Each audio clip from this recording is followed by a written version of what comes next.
ಈಗಾಗಲೇ ರಾಜ್ಯದಲ್ಲಿ by election ಕಾವು ಜೋರು ಆಗಿದೆ. ನಾವಿವತ್ತು ದಾವಣಗೆರೆ ದಕ್ಷಿಣ ಜಿಲ್ಲೆಯಲ್ಲಿ ಇದ್ದೀವಿ, ದಕ್ಷಿಣ ಕ್ಷೇತ್ರದಲ್ಲಿ ಇದ್ದೀವಿ. ಇಲ್ಲಿ ಅಬ್ಬರದ ಪ್ರಚಾರದ ಜೊತೆಗೆ ಭಾರಿ ಪೈಪೋಟಿ ಕೂಡ ಏರ್ಪಟ್ಟಿದೆ. ಇವತ್ತು ಶಾಮನೂರು ಶಿವಶಂಕರಪ್ಪನವರ ಮೊಮ್ಮಗ ಆಗಿರುವಂತಹ ಸಮರ್ಥ ಅವ್ರು ನಮ್ ಜೊತಿದ್ದಾರೆ.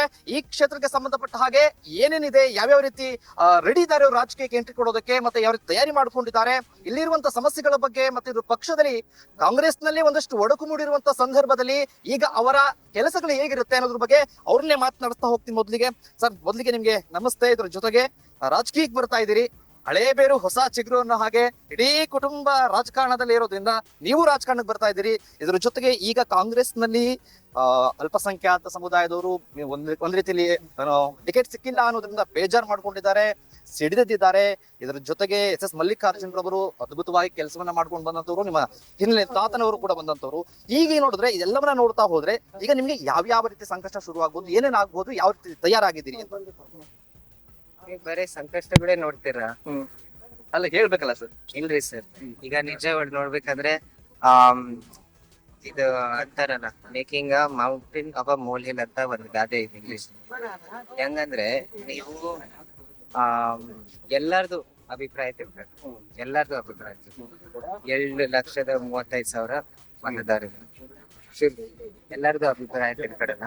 ಆಮೇಲೆ ನಾವು ಅದೇ, ಇದು ಒಂದು ಬೈ ಎಲೆಕ್ಷನ್ ಶಾಮನೂರು ಶಿವಶಂಕರಪ್ಪ ತೀರ್ಕೊಂಡ ಮೇಲೆ, ನಮ್ಮ ಅಜ್ಜ ತೀರ್ಕೊಂಡ ಮೇಲೆ ಎಲ್ಲ ವರ್ಗದ ಲೀಡರ್ಗಳು ಅದೇ ಒಂದು ಬೇಡಿಕೆ ಇಡ್ತಾರೆ. ಅದು ಬೈ ಎಲೆಕ್ಷನ್. ಶಾಮನೂರು ಶಿವಶಂಕರಪ್ಪ ಅವರು ಅವರಿಗೆ ಬಹಳ ಸ್ಥಾನಮಾನ ಕೊಡ್ತಿದ್ರು, ಅವ್ರಿಗೆ ಬಹಳ ರೆಸ್ಪೆಕ್ಟ್ ಇಂದ 1-2 ವರ್ಷ ಫ್ಯಾಮಿಲಿ ಕೊಟ್ರಿ. ಇದು ಒಂದು ಪದ್ಧತಿ ಕಾಂಗ್ರೆಸ್ ನಲ್ಲಿ. ಇದನ್ನ ಮುಂದುವರಿ ಇದಕ್ ಮುಂದೆ ಏನು ಮೊದಲೇ ನೀವು ನಾಮಪತ್ರ ಸಲ್ಲಿಸೋದಕ್ಕೆ ಮುಂಚೆನೆ ನಿಮ್ಗೆ ಕಾಂಗ್ರೆಸ್ ಇಂದ ಬಿ.ಫಾರ್ಮ್ ಸಿಕ್ಕಿಲ್ಲ ಅಂದ್ರೆ ನಾಮಪತ್ರ ಸಲ್ಲಿಸಿದ್ರಿ. ಯಾವ ಅಂದ್ರೆ ಹೇಗಿತ್ತು ಅಂದ್ರೆ ನಿಮ್ಗೆ ಸಿಗೋದೇ ಟಿಕೆಟ್ ಅನ್ನೋ ಲೆಕ್ಕಾಚಾರದಲ್ಲಿ ಇದ್ದಂತದ್ದು ಬದಲಾವಣೆ ಆಯ್ತು. ಈಗ ಬೆಂಬಲ ಪಡ್ಕೊಳ್ಳೋಕೆ ಏನ್ ಮಾಡ್ತೀರಿ ಅಂತ ಆ ಸಮುದಾಯವನ್ನ? ಇಲ್ರಿ ಸರ್, ಎಲ್ಲರೂ ನಮ್ಮವ್ರೆ ಸರ್, ಎಲ್ಲರೂ ನಮ್ಮವ್ರೆ. ಇದು ಪಾಲಿಟಿಕ್ಸ್ ನಲ್ಲಿ ನನಗ್ ತಿಳಿದಂಗೆ ನೀವು ಹೊಸ ಚಿಗುರು, ವಾವ್ ಬಹಳ ಚೆನ್ನಾಗಿ ನಿಮ್ದು ಎಸ್ ಸರ್ ಚೆನ್ನಾಗಿದೆ. ಅರ್ಥ ಆಯ್ತು. ಹೊಸ ಚಿಗುರು ನೀವು ಎಂಟ್ರಿ ಕೊಡ್ತಾ ಇದೀರಿ. ಇಲ್ಲ, ನೀವ್ ಹೇಳ್ತಿರೋದು ಅರ್ಥ ಆಯ್ತು. ಬಟ್ ನಾನು ಯುವಕ ಸ್ಟ್ರೇಟ್ ಫಾರ್ವರ್ಡ್ ಆಗಿ ಹೇಳ್ತೀರಿ. ನಿಮ್ ಪಾಲಿಟಿಕ್ಸ್ ನಲ್ಲಿ ನಾವ್ ಕವರೇಜ್ ಎಲ್ಲ ನೋಡ್ತಿರ್ತೀವಲ್ಲ ಸರ್, ಒಂದ್ 27 ವಯಸ್ಸಿನಲ್ಲೂ ನೋಡ್ಕೊಂತ ಬಂದಿನಿ. ಯಾವಾಗ್ಲೂ ಚೂರು ಮಸಾಲ ಹಾಕಿ ಮಾತಾಡ್ತಾರೆ ನ್ಯೂಸ್ ನಲ್ಲಿ ಅನ್ಸುತ್ತೆ. ಹಂಗಂತ ಏನಿರೋದಿಲ್ಲ, ಹೇಳೋದು ಇವತ್ತು. ನೋಡ್ರಿ ಸರ್, ಡೆಫಿನೆಟ್ಲಿ ಸರ್. ಆದ್ರೆ ನಾನು ಏನ್ ಅನ್ನಕ್ಕೆ ಪ್ರಯತ್ನ ಮಾಡ್ತಿದ್ದೀನಿ ಅಂದ್ರೆ ಸರ್,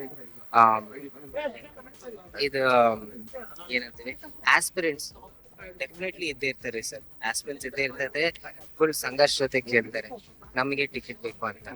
ಬಟ್ ಎಲ್ಲಾರು ಒಂದ್ ಸಿದ್ಧಾಂತ ಐತಿ, ಕೊನೆಗೆ ಸಮರ್ಥ್ಯ ವ್ಯಕ್ತಿ, ನನ್ನ ಹೆಸರಷ್ಟು ತಗೊಳ್ಳ, ಸಮರ್ಥ್ಯ ವ್ಯಕ್ತಿ ಯಾರು ಗೆಲ್ಬೋದು, ಯಾರು ಸೆಕ್ಯುಲರ್ ವ್ಯಕ್ತಿ.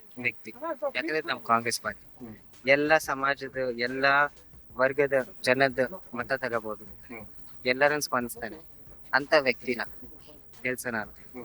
ಇದ್ರ ಜೊತೆಗೆ ಈ ಬಾರಿ ಈ ಒಂದು ಕ್ಷೇತ್ರವನ್ನ 30 ವರ್ಷದಲ್ಲಿ ಇರುವಂತಹ ಕಾಂಗ್ರೆಸ್ ತೆಕ್ಕೆಯಲ್ಲಿರುವಂತಹ ಕ್ಷೇತ್ರವನ್ನ ಈ ಬಾರಿ ಕಮಲನ ಅರಳಿಸೇ ಇದೆ ಅಂತ ಲೆಕ್ಕಾಚಾರದಲ್ಲಿ ಬಿಜೆಪಿ ಪೈಪೋಟಿ ಬಿದ್ದಿದ್ದಾರೆ, ಜಿದ್ದಿಗೆ ಬಿದ್ದಿದ್ದಾರೆ. ಏನ್ ಹೇಳ್ತೀವಿ? ಇದೇ ಸೇಮ್ ಅವರು ಪ್ರತಿ ಎಲೆಕ್ಷನ್ ಹೇಳ್ಕೊಂತ ಬಂದಿದ್ದಾರೆ ಸರ್. ಆದ್ರೆ ನಾವು ಹೇಳ್ತೀವಿ, ನಾವ್ ಗೆಲ್ತೀವಿ. ಅವ್ರು ಹೇಳ್ತಾರೆ. ಸೊ ಡಿಫ್ರೆನ್ಸ್ ಕಾಣ್ತಾರ ಸರ್, ಟ್ರ್ಯಾಕ್ ರೆಕಾರ್ಡ್ ಕಾಣ್ತಾರ ಸರ್. ಅಭಿವೃದ್ಧಿ ವಿಚಾರ ಅಂತ ಬಂದಾಗ 30 ವರ್ಷಗಳಿಂದ ಸತತವಾಗಿ ಈ ಕ್ಷೇತ್ರದಲ್ಲಿ ಹೆಚ್ಚಿನ ಒತ್ತು ಕೊಡಬಹುದಾಗಿತ್ತು, ಕೊಟ್ಟಿಲ್ಲ ಅನ್ನೋದು ಜನಾಭಿಪ್ರಾಯ ಇದೆ. ಇದಕ್ಕೆ ಏನ್ ಹೇಳ್ತೀರಿ? ಹೇಳಿ ಸರ್. ಸೊ ಈಗ ಅಭಿವೃದ್ಧಿ ಅಂದಾಗ ಐ ಥಿಂಕ್ ನಾವೆಲ್ಲರೂ ಕುತ್ಕೊಂಡು ಒಂದು ಕ್ಲಿಯರ್ ಡಿಸ್ಕಷನ್ ಮಾಡ್ಬೇಕು. ಅಭಿವೃದ್ಧಿ ಅಂದ್ರೆ ಏನು? ಸೊ ಫಸ್ಟ್ ಆಗಿ ನನ್ ತಿಂದಾಗೆ ಫಸ್ಟ್ ಮೇಜರ್ ಇರೋದು ಬೇಸಿಕ್ ಕಮ್ಯುನಿಟೀಸ್. ಏನಿದು ನಮ್ಮ ಎಂಜಿನಿಯರಿಂಗ್ ನಲ್ಲಿ ರಸ್ತೆ ಮಾಡೋದು, ಸೂವೇಜ್ ಲೈನು, ಸ್ಟಾಮ್ ವಾಟರ್, ಅದಾದ್ಮೇಲೆ ಸ್ಯಾನಿಟೇಷನ್, ಅದಾದ್ಮೇಲೆ ವಾಟರ್, ಅದಾದ್ಮೇಲೆ ಎಲೆಕ್ಟ್ರಿಕ್. ಇವು ಮೇಜರ್. ಇವು ನೀವು ಬೆಂಗಳೂರಿಂದ ಬಂದಿರ್ಬೋದು ಅನ್ಕೊಂಡ್ರಿ, ನೀವು ನಮ್ ದಾವಣಗೆರೆ ತಕ್ಷಣ ಅಡ್ಡಾಡಿರ, ನೀವೇ ಕಂಪೇರ್ ಮಾಡಿ ಹೇಳ್ಬೋದು. ಆಮೇಲೆ ನಮ್ ದಾವಣಗೆರೆ ತಕ್ಷಣ ಹಳೆ ಊರಿರೋದು ಏನಿದಾವೆ, ನಮ್ ಚೌಕಿಪೇಟೆ ಇರ್ಲಿ, ಕಾಯಿಪೇಟೆ ಇರ್ಲಿ, ಆಜಾದ್ ನಗರ್, ಗುಡಿ, ಬಜಾರ್ ಕಡೆ, ಇವೆಲ್ಲ ಸೌಲಭ್ಯಗಳು ಮುಖ್ಯತ್ರಿ ಜನಕ್ಕೆ. ಸೊ ಫಸ್ಟ್ ಈ ಬೇಸಿಕ್ ಕಮ್ಯುನಿಟಿ ಸಿಗ್ತವೆ. ಆಮೇಲೆ ಏನಾಗೈತಿ, ಮೇನ್ ಜನ ಕೇಳೋದು ಸೌತ್ ನಲ್ಲಿ ನೀವು ಇದ್ ನೋಡಿರ ಆಸ್ಪತ್ರೆ ಬಗ್ಗೆ ಕೇಳ್ತಾರೆ ಸರ್. ಈಗ ಆಸ್ಪತ್ರೆ ಬಗ್ಗೆ ಕೇಳಿದಾಗ ಊರು ಈ ಕಡೆ ಬೆಳೆದೈತ್ರಿ ಸರ್, ದಾವಣಗೆರೆ ನಾರ್ತ್.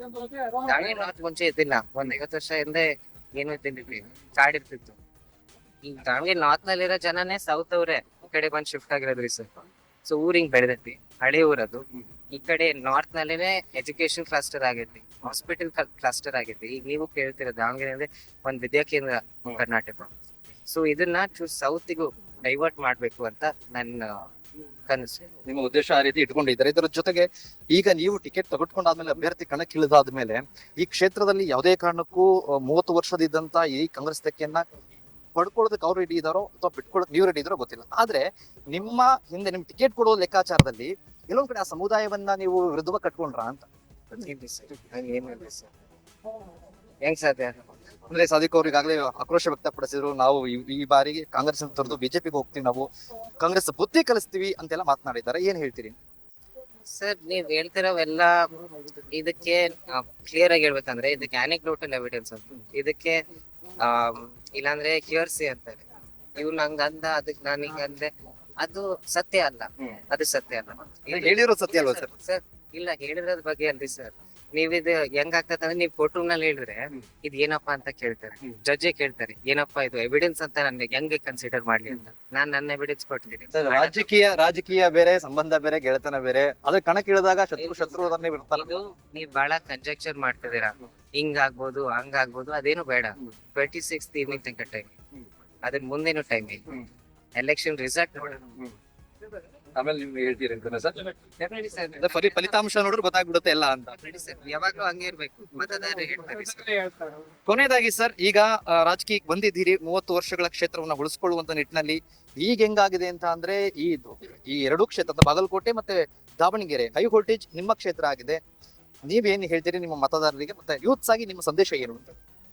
ಏನ್ ಹೈ ವೋಲ್ಟೇಜ್ ಯಾವ್ದಾರ ಮೀಟರ್ ಐತ್ರ ನಿಮ್ಮ ಲೀಟರ್ಲೇ ಗೊತ್ತಾಗ್ಬಿಡುತ್ತೆ, ಯಾಕಂದ್ರೆ ಜನರ ಹೆಂಗ್ ಮಾತನಾಡ್ತಿದ್ದಾರೆ, ರೆಸ್ಪಾನ್ಸ್ ಹೆಂಗಿದೆ, ಬೈ ಎಲೆಕ್ಷನ್ ಈ ರೇಂಜ್ ನಡಿಬಹುದಾ ಅನ್ನೋ ತರ.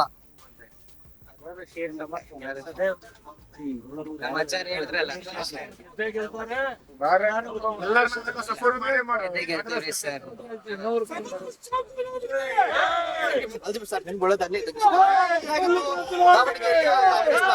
ಆಗಿರುವಂತಹ ಸಮರ್ಥರವರ ಮಾತು. ಕ್ಯಾಮರಾ ಪರ್ಸನ್ ವಸಂತ್ ಜೊತೆ ಶಿವು ರಾನರಾಪುರ, ದಾವಣಗೆರೆ.